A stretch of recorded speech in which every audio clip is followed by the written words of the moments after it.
Welcome back to the University of Life. I've got something new for you today. It's about one of the most pressing needs in the modern world, which we don't understand or appreciate nearly enough. I spent literally thousands of hours preparing this, and it turned out really good, so I'm eager for you to have it. This is the first video in a playlist which will give you several chapters of one of my two most recent books, The Connection Equation. Give it a listen and you'll quickly get a sense of just how much you're about to learn about the best types of connection. Half of it is written with engaging stories and essays illustrating important points which can literally change the world. And the other half is a fictional story about a newspaper reporter in Chicago who you will meet in the next chapter. So let's get started. Here's chapter 1, The Art and Science of Connection. My friend Natalie is the type of person who everyone wants to be around. They crave her attention and affection, and it's easy to see why. On one hand, she's classy, intelligent, and interesting, but that's not what makes her such an incredible people magnet. She also has a comfortable confidence that allows her to forget herself long enough to turn her attention to others. She asks them questions and listens to their answers with interest.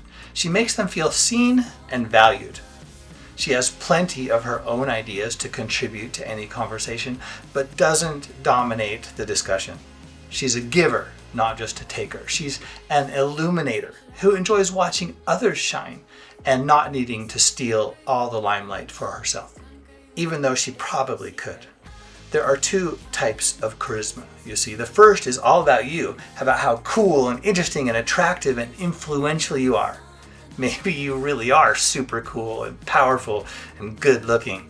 But if you rely on that to make people like you, you'll most likely attract insecure, ego-driven sycophants who flock around you, hoping a few drops of your prestige will spill onto them by association.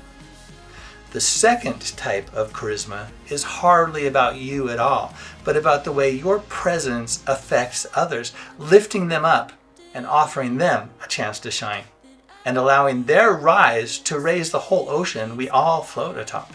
Everybody wins, not just you. It's like Maya Angelou points out that people may forget what you say, but they'll always remember the way you make them feel.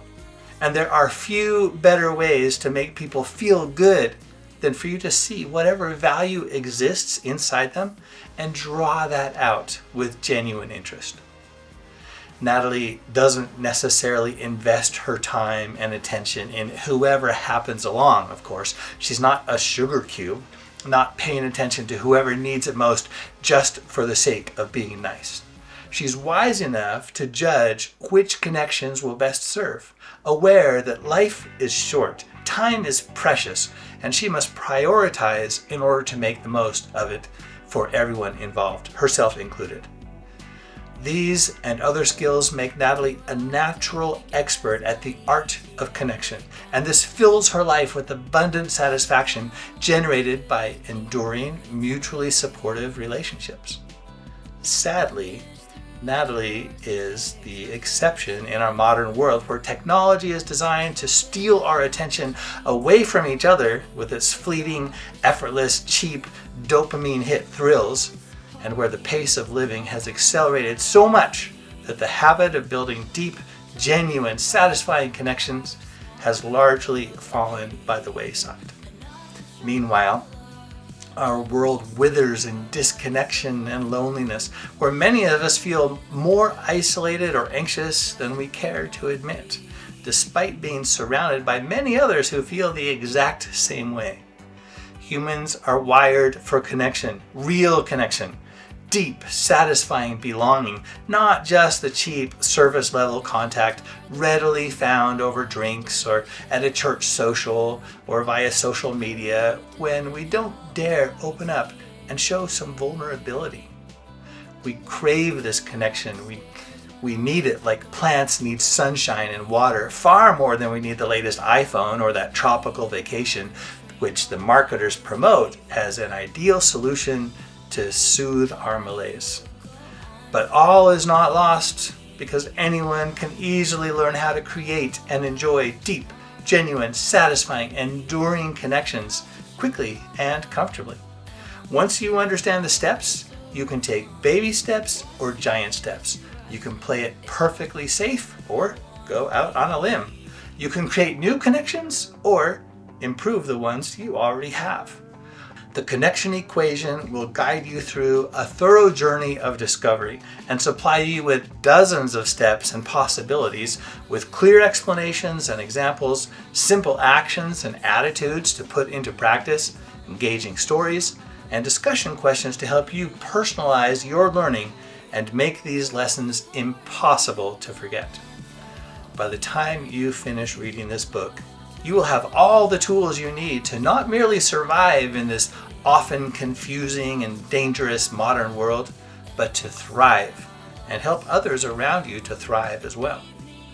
Expert connectors like Natalie are rare, so you'd best become one yourself. Now, most chapters also have this discussion quotes and questions, so let's ask some of these questions. Overall, how easily do you make new connections? Give an example. And I encourage you, by the way, to, if you have someone who you can talk out, have a discussion about these questions, do it. And if not, at least journal about it, think it through. It will make all this sink in so much more deeply and make it part of you as well and make everything else flow that much easier. Next question, how long does it take and how does it happen? Again, give an example.